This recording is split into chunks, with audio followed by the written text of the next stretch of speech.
ఏ అర్హత లేకున్నా అలవాటులో భాగంగా రాష్ట్ర ముఖ్యమంత్రి అనే విషయాన్ని కూడా మర్చిపోయి రేవంత్ రెడ్డి గారు తానే ప్రత్యక్షంగా ఏదో దేశాన్ని ఉద్ధరిస్తున్నట్టుగా నేనే ఉద్యమములకు దిగుతున్నా, దాడులను ప్రేరేపించే విధంగా తాను ఏదైతే ఆలోచన చేసి ఈరోజు ప్రజలకు అదే మాదిరిగా మీడియా సోదరులకు సైతం ఇబ్బందులు కలిగే విధంగా దాడులను ప్రేరేపించే విధంగా తాను పూనుకున్నటువంటి ధర్నా కార్యక్రమం కారణంగా ఈరోజు రాష్ట్రమంతా కూడా అల్లకల్లోలంగా మారిపోయింది. ఒక పక్క రాజ్యాంగాన్ని చేతిలో పట్టుకొని ఊరేగేటువంటి రాహుల్ గాంధీ ఎంత అవివేకంతో ఉన్నాడో అదే పద్ధతిలో రాష్ట్ర ముఖ్యమంత్రి కూడా ఈరోజు ఆ పద్ధతిని అవలంబించి లిజెండ్ యూట్యూబ్ ఛానల్కు సంబంధించి ఆ రిపోర్టర్కు దెబ్బ తాకింది అంటే ఎవరు కొట్టిండ్రు, ఎవరని తేల్చాలి. ఈ దుస్థితికి కారణం ముమ్మాటికి కాంగ్రెస్ పార్టీ అని చెప్పక తప్పదు. ఢిల్లీ స్థాయిలో కూడా ప్రధాన ప్రతిపక్ష పార్టీగా ఉంటున్నటువంటి విపక్షాలన్నీ కూడా విఫలమైనటువంటి కారణంగా వచ్చినటువంటి సమస్యల పైన కొంతమంది యువకులు, విద్యార్థులు జంతర్ మంతర్ దగ్గర కేంద్ర ప్రభుత్వము ప్రజాస్వామ్యాన్ని గౌరవించి వారు చేస్తున్నటువంటి నిరసనలను అడ్డుకోకుండా ప్రజాస్వామ్యాన్ని కాపాడే ప్రయత్నం చేస్తున్న తరుణంలో ఢిల్లీలో కూడా ఇదే విషయాన్ని ప్రజలు చర్చిస్తూ ఉన్నారు.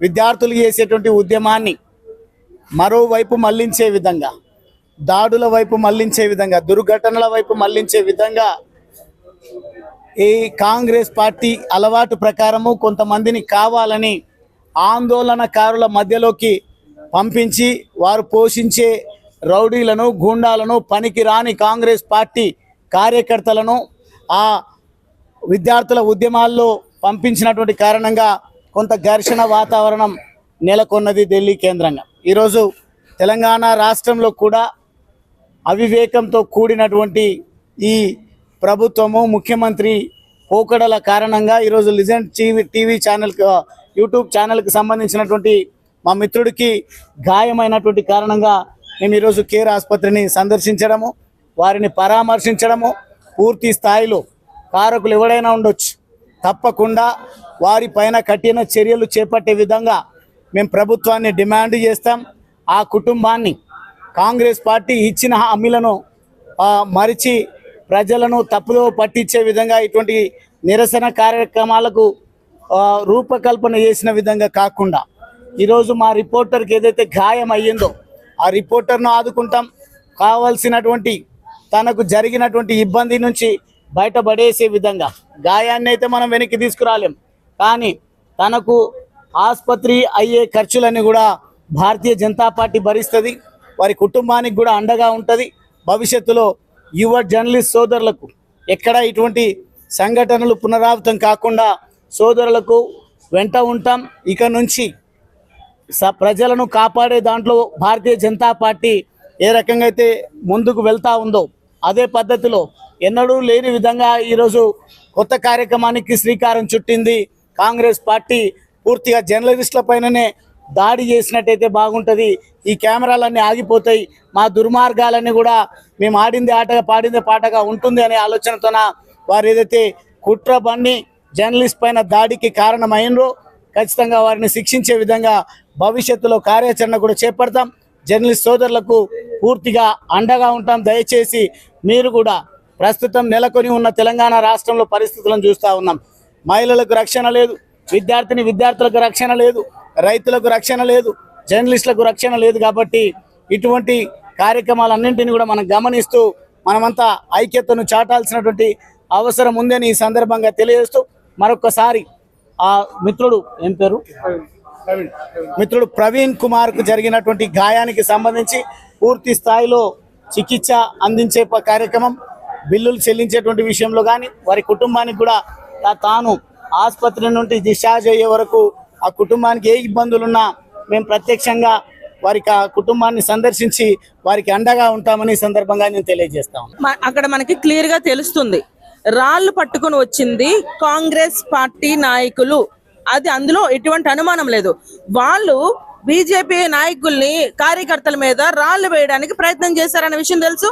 ఆల్రెడీ స్టేట్ ఆఫీస్ లో కూడా కాంగ్రెస్ వాళ్ళు రాళ్లు వేశారు. అంటే రాళ్ళు ఎవరు తెచ్చినట్టు ఇక్కడికి? కాంగ్రెస్ పార్టీ వాళ్ళు రాళ్ళు తీసుకొచ్చారు. భారతీయ జనతా పార్టీ వాళ్ళు తేలేదు కదా, మేమైతే వెళ్ళలేదు, వాళ్ళే మా దగ్గరికి వచ్చారు. సో దాంట్లో భాగంగా వాళ్ళు ఎవరు దొరికితే వాళ్ళ మీద రాళ్ళు చుడుతున్నారు తప్ప అక్కడ చిన్నపిల్లలు ఉన్నారా, పెద్దవాళ్ళు ఉన్నారా, మీడియా వాళ్ళు ఉన్నారా, ఎవరున్నారని ఆలోచన, common sense, minimum common sense కూడా లేకుండా రౌడీ రాజకీయం చేస్తున్నారు, గూండా రాజకీయం చేస్తున్నారు వీళ్ళు. అంటే ఇది మనం ఎక్కడున్నాం? ఏ రాజ్యంలో ఉన్నాం? మనం రౌడీ రాజ్యంలో బతుకుతున్నాం. ఆ పాలన ఇట్లా నడుస్తుంది. అంటే మేము మా పార్టీ ఆఫీస్ నుంచి ఒక అడుగు బయటకు పెట్టాలంటే బారికోడ్లు వేస్తారు, పెద్ద పెద్ద తాళ్లు కడతారు, వ్యాన్లు పెడతారు. ఏదో మేము ఉగ్రవాదుల్లాగా అంతమంది పోలీసులు పెట్టి మమ్మల్ని ఆపారే. మరి వాళ్ళు అక్కడి నుంచి గాంధీ భవన్ నుంచి మా పార్టీ ఆఫీస్ కి వచ్చినప్పుడు ఎందుకు అలా ఆపలేదు అన్నది మా ప్రశ్న ఇక్కడ. మరి వాళ్ళు ఆపాలి కదా, మమ్మల్ని ఎట్లా అయితే వాళ్ళు ఆపారో అదే విధంగా గాంధీ భవన్ ఉన్న వాళ్ళ కార్యకర్తలు అవ్వచ్చు, వాళ్ళ నాయకులు అవ్వచ్చు, మా సైడ్ రాకుండా పోలీస్ వ్యవస్థ ఎందుకు ఆపట్లేదు? వాళ్ళకు వర్తించవా రూల్స్? ఓన్లీ భారతీయ జనతా పార్టీకి రూల్స్ వర్తిస్తాయా? కాదు కదా, మరి వాళ్ళకు కూడా వర్తించాలి కదా. మరి ఎందుకు వర్తించలేదు? వాళ్ళు ఎందుకు లోపల వాళ్ళకి రానిచ్చారు? అంటే పోలీస్ వ్యవస్థ కూడా ఈ కాంగ్రెస్ పార్టీ నిమ్మకి నీరెత్తినట్టు ఎలా అయితే ఉంటుందో అదే విధంగా వీళ్ళు కూడా పట్టించుకోకుండా వ్యవస్థ, కాంగ్రెస్ పార్టీ ఏం చేసినా కూడా అన్ని కరెక్ట్ వాళ్ళ దృష్టిలో. రాళ్ళు ఇచ్చుకుంటున్నా కరెక్ట్, కర్రలు ఇచ్చుకుంటున్నా కరెక్ట్, కత్తి పట్టుకొని పొడి చేసినా కూడా కాంగ్రెస్ పార్టీ చేసేది కరెక్ట్ అని మీరు అందరూ అనుకోవాలని చెప్పి వాళ్ళు ఈరోజు చేస్తున్నారు.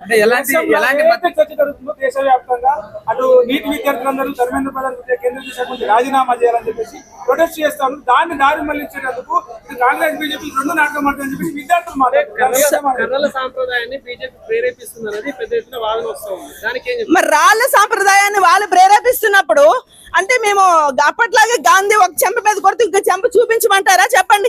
అలా చూపించా? ఇప్పటికీ కూడా ఈ కాలంలో కూడా నువ్వు కొడితే కొట్టు, ఇంకొక చెంప చూపిస్తాను మనం అడగలేం కదా. ఇప్పుడు అక్కడ ఏదైతే ఇప్పుడు జరిగిందో ఢిల్లీలో జితేంద్ర సింగ్ గారిని రిజైన్ చేయమని అడిగారు. దేనికి అడగాలి?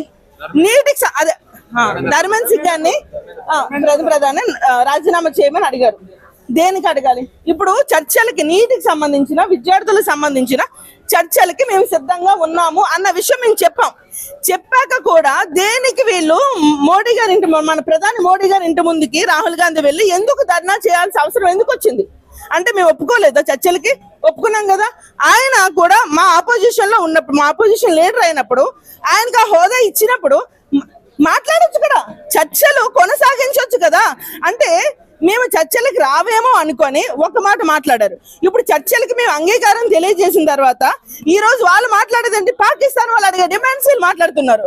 అంటే ఇది కేవలం రౌడీ రాజకీయం చేయడానికి ఏదో ఒక రకంగా భారతీయ జనతా పార్టీని ప్రజల్లో నెగిటివ్ చూపించాలి అని ఒక ఆలోచనతో ఆ రోజు రాహుల్ గాంధీ చేసే పని అనేది మనకు ప్రతి ఒక్కరికి క్లియర్ గా, మీకు అర్థమవుతుందో లేదో కానీ మాకైతే చాలా క్లియర్ గా అర్థమవుతుంది. ఎలాంటి మద్దతు ఇవ్వబోతుంది బీజేపీ? ప్రవీణ్ ఖచ్చితంగా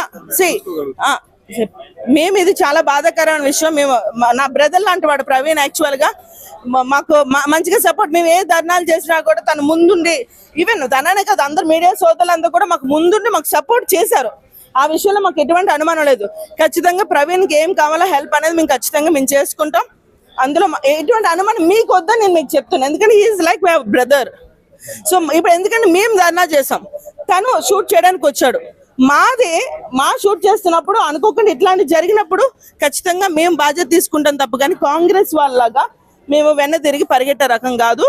కానీ ఇది కరెక్ట్ కాదు. రౌడీ రాజకీయం ఇకనైనా ఆపాలి, ఇకనైనా ఆగాలి. ఎందుకంటే అంతకుముందు ఇట్లాంటి రౌడీ రాజకీయం అనేది లేదు.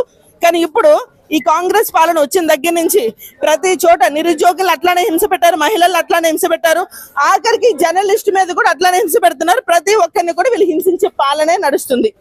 కాబట్టి దయచేసి మీ మీడియా వారు కూడా కాస్త ఆలోచన చేసుకోవాలి. కాంగ్రెస్ పార్టీ వాళ్ళు ఎంతసేపు కూడా వాళ్ళ కోసం వాళ్ళు ఆలోచిస్తారు తప్ప ప్రజల కోసం వాళ్ళు ఆలోచించే పరిస్థితి అనేది లేదు అన్నది మేము వినిపించుకుంటున్నాం. రాహుల్ గాంధీ ప్రధానమంత్రి నరేంద్ర మోడీ గారి ఇంటి దగ్గర నిరసన తెలియజేయడానికి వచ్చినట్టు చేసి ఏదో విధ్వంసాలు సృష్టించి డ్రామా చేయాలని చూశారు. ఆ డ్రామాకు వ్యతిరేకంగా ఇవాళ ఇంతకుముందు కానీ ఎప్పుడు కానీ విజయ్ చౌక్ దగ్గర కానీ జంతర్ మంతర్ దగ్గర కానీ నిరసన తెలియజేసే వాళ్ళు కానీ ఎప్పుడు ప్రైమ్ మినిస్టర్ ఇంటి మీద వెళ్ళి ధర్నా చేసిన దాఖలాలు లేవు. నిన్న కేవలం రాహుల్ గాంధీ గారు అప్పటికప్పుడు అనుకొని నరేంద్ర మోదీ గారి ఇంటి ముందు ధర్నా చేస్తే నాకేదో పీఆర్ వస్తుందనో లేకపోతే ఆయన ప్రతిపక్ష నాయకుడిగా నిరూపించుకుందాం అనుకున్నాడో లీడర్గా నిరూపించుకుందాం అనుకున్నాడో తెలియదు, కానీ ఆయన ఏదో స్టంట్ వేద్దామని చూశారు. అదేదో ప్రజలను రెచ్చగొట్టి చేద్దామని చూశారు. నిన్న ఢిల్లీలో ఉన్న ఎన్ఎస్యూ నాయకులు కానీ, హిమాచల్ ప్రదేశ్లో ఉన్న గవర్నమెంట్ కానీ, కర్ణాటకలో ఉన్న వాళ్ళ గవర్నమెంట్ ఉంది, ఎక్కడ కూడా స్పందించలేదు. కేవలం పిఆర్ స్టంట్ కోసం వేసింది కాబట్టి ఏదో ప్రజలను రెచ్చగొట్టి ఇలా కాక్రోచ్ జనతా పార్టీ అని చెప్పి ఎవరైతే దేశాన్ని విచ్ఛిన్నం చేసే శక్తులని ఆ శక్తులకు కొమ్ము కాసే విధంగా రాహుల్ గాంధీ గారు ప్రవర్తిస్తున్నారు. కాబట్టి దానికి నిరసన తెలియజేస్తూ ఇవాళ దేశవ్యాప్తంగా భారతీయ జనతా పార్టీ కార్యక్రమం తీసుకున్నారు. శాంతియుతంగా ప్రజాస్వామ్యబద్ధంగా మేము నిరసన తెలియజేస్తున్న సమయంలో ఇవాళ కాంగ్రెస్ గుండాలు మా భారతీయ జనతా పార్టీ ఆఫీస్ పైనకు వచ్చి కర్రలు తీసుకొని రాళ్ళు తీసుకొని రాయటం జరిగింది. దాంట్లో ఆ తోపులాటలో ఆ సంఘర్షణలో ఒక పత్రికా విలేకరు కానీ మీడియా వాళ్ళకి కానీ చిన్న ఇబ్బంది జరిగింది. ప్రవీణ్ అని లెజెండ్ టీవీకి సంబంధించిన విలేకరికి తలకి గాయం చేయడం జరిగింది. ఇది కావాలని జరిగింది కాదు, ఏదో ఆ తోపులాటలో జరిగింది తప్ప విలేకరులకి మీడియాకి ఎప్పుడు మేము భారతీయ జనతా పార్టీ కలిసిమెలిసి ఉంటుంది, వాళ్ళకి ఎప్పుడు మేము తోడుగా ఉంటాం తప్ప వాళ్ళని ఎటువంటి హాని చేయాలనే ఉద్దేశం భారతీయ జనతా పార్టీ నాయకులకు కానీ కార్యకర్తలకు కానీ ఉండదు. దాంట్లో ఎటువంటి అపశృతి జరిగినా, వాళ్ళకి ఎటువంటి గాయం జరిగినా వాళ్ళ ఫ్యామిలీకి తోడుగా భారతీయ జనతా పార్టీ ఉంటుంది. మేము మా స్టేట్ ప్రెసిడెంట్ రామచంద్రరావు గారికి కూడా ఈ సమాచారాన్ని చేరవేయడం జరిగింది. వాళ్ళు పిఎస్లో ఉండడం జరిగింది. ఇప్పుడు పాల్వాయి హరీష్ గారు, రాకేష్ రెడ్డి గారు కూడా ఇక్కడికి వస్తున్నారు. పవన్ గారికి ఎటువంటి వాళ్ళకి సదుపాయాలు కావాలన్నా, వాళ్ళకి మెడికల్గా ఎటువంటి అవసరం ఉన్నా మేము తోడుగా ఉంటామని చెప్పి భారతీయ జనతా పార్టీ తరఫున మేము తెలియజేస్తున్నాం.